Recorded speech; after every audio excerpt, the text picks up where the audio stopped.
Hello दोस्तों, नमस्कार। मेरा नाम लवकेश है और मैं आपका स्वागत करता हूं आपके अपने YouTube channel Nivesh with Lovkesh में। आज हम बात करेंगे one MobiKwik system limited IPO के बारे में, तो जिसका हम रिव्यू करेंगे कि कैसी है और उसका जीएमपी क्या चल रहा है। मेन चीज़ मैं इसमें जीएमपी देखता हूं, तो आपको सबसे पहले मैं बताता हूं कि हम इसमें अप्लाई कब से कर सकते हैं। तो अप्लाई करने के लिए इसमें जो डेट आपको दिख रही है, जो कि डेट शुरू हो रही है 11 दिसंबर से 13 दिसंबर तक, यानी 11 तारीख से 13 तारीख के बीच में आप इस आईपीओ में अप्लाई कर सकते हैं। इसका जो फेस वैल्यू है वो ₹2 पर शेयर है।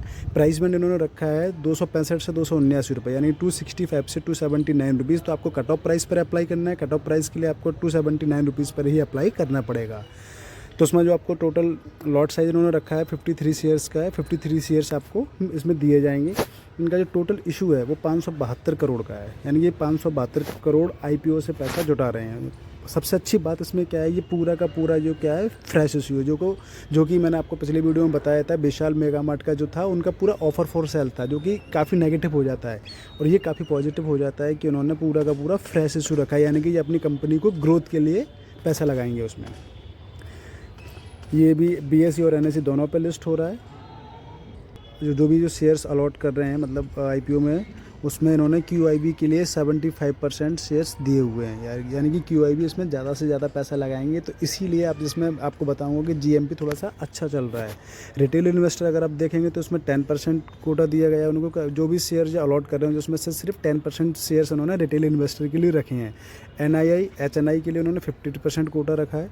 तो सबसे ज़्यादा क्यूआईबी के लिए, और क्यूआईबी इसमें ज़्यादा, जो कि मैंने पिछली वीडियो में आपको बताया था कि क्यूआईबी अगर ज़्यादातर अप्लाई करते हैं या एंकर लिस्ट अच्छी आती है तो जीएमपी अच्छा चलता है।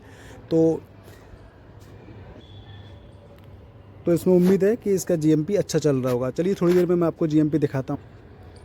तो ये इसका टेंटेटिव शेड्यूल है। टेंटेटिव मतलब ये कि थोड़ा बहुत अगर कंपनी चाहेगी तो कभी कभार इसमें चेंजेस कर सकती है, इसीलिए हम इसको टेंटेटिव शेड्यूल मानते हैं। तो आईपीओ का वो डेट है 11 तारीख को स्टार्ट हो रहा है, 13 तारीख तक आप लगा सकते हैं। अगर आपने आईपीओ लगाया है तो आपको अगर अलॉटमेंट होगा तो 16 तारीख को आपको अलॉटमेंट मिल जाएगा। अगर आपको अलॉटमेंट अप्लाई करने के बाद नहीं मिलता है तो आपको जो रिफ़ंड होगा आपका पैसा है तो आपको वो 17 दिसंबर को वापस कर दिया जाएगा। अगर जिसको आईपीओ मिल जाता है तो उसके डीमैट अकाउंट में 17 तारीख को शेयर आ जाएंगे शाम को 5 बजे के बाद। लिस्टिंग का जो डेट है उनका वो 18 नवंबर है, सॉरी 18 दिसंबर है। आपको जो दिख रहा है ये रिटेल इन्वेस्टर की कितना अलॉटमेंट लगा सकते हैं। तो एक लॉट से लेकर 13 लॉट तक रिटेल इन्वेस्टर लगा सकता है। अगर एक लॉट लगाता है तो 14,787 रुपये उसको देने होंगे, और अगर वो 13 लॉट लगाता है तो 1,92,231 रुपये उसको जुटाने होंगे। स्मॉल एचएनआई में अगर आप अप्लाई करना चाहते हैं तो आपको मिनिमम 14 लॉट्स अप्लाई करने होंगे, जिसमें 2,07,000 फंड लगेगा। और अगर आपको, और स्मॉल एचएनआई जो है वो 67 लॉट्स तक अप्लाई कर सकता है, तो जिसके लिए उसको 9,90,000 रुपये का फंड लेना होगा। बिग एचएनआई में अगर आप अप्लाई करते हो तो मिनिमम आपको 68 लॉट के लिए अप्लाई करना होगा, जिसमें 10,05,516 रुपये आपका।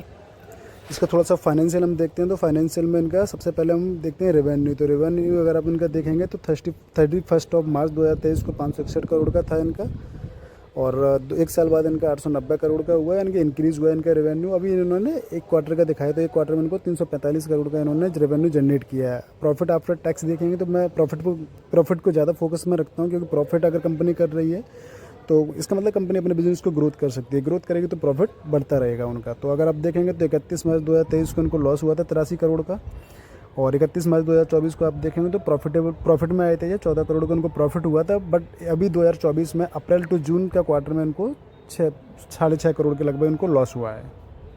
और इनका रिटर्न और नेटवर्थ आप देखेंगे तो 8.66 है, और अगर आप इनका price to book value check करेंगे तो 9.81 है, जो कि बहुत ही अच्छा आप इसको मान सकते हैं। जो कि मैंने आपको बताया था कि विशाल मेगा मार्ट में थोड़ा सा कम था, वो लगभग 6 के लगभग था। तो 8 से ऊपर होना चाहिए इनका, अच्छा है। इसके लिए मैं थम्स अप करता हूँ। तो अब मैं बताऊंगा आपको बहुत ही इंपॉर्टेंट चीज़, जीएमपी के बारे में बताऊंगा। जीएमपी अभी लेटेस्ट अपडेट वाली है, जो कि संडे को 10:02 पर अपडेट हुआ है। इनका जो जीएमपी है वो 120 रुपये पर शेयर जीएमपी चल रहा है, यानी कि 279 का बिड प्राइस है। उसमें आप 120 रुपीज़ ऐड करेंगे तो 399 रुपीज़ का मतलब पर शेयर काउंट हो जाएगा, यानी कि आपको 120 रुपये पर शेयर प्रॉफिट होगा। तो अभी जो प्रॉफिट आप देख पा रहे हैं 43% का प्रॉफिट चल रहा है। आप जैसे 15,000 रुपये अगर एक लॉट अप्लाई करते हैं रिटेल कैटेगरी में, तो आपको 15,000 पर 43% का रिटर्न मिल सकता है। ये सिर्फ एक अंदाज़ा है, क्योंकि क्यूआईबी का जो मैंने आपको दिखाया था अलॉटमेंट है वो 75% है। अगर क्यूआईबी के लिए 75% अलॉटमेंट है, मतलब जीएमपी मुझे लगता है इसका डाउन नहीं होना चाहिए। GMP इसका अच्छा है। तो लिस्टिंग गेन के प्रोस्पेक्टिव से बहुत अच्छी कंपनी है, थम्स अप करता हूँ मैं इसके लिए। बाकी क्या लॉन्ग टर्म के लिए मैं इसमें सजेस्ट नहीं करूँगा कि आप लॉन्ग टर्म के लिए इसमें पैसे लगाएं। सो दोस्तों, इसी के लिए वीडियो को समाप्त करता हूँ। मैं आगे आपको जो भी अपडेशन होगा GMP का मैं आपको बताता रहूँगा। बाकी का एक डिस्क्लेमर देना चाहता हूँ कि मेरी तरफ से मेरा चैनल आपको कोई भी रिकमेंडेशन नहीं देता है किसी भी बाई और सेल करने के लिए। आप अपने फाइनेंशियल एडवाइज़र से एडवाइस लेके इसमें अप्लाई करें या अपनी बुद्धि विवेक का इस्तेमाल करें। अगर मेरी द्वारा दी गई जानकारी आपको अच्छी लगती हो तो चैनल को सब्सक्राइब करें और लाइक करें। Thank you very much.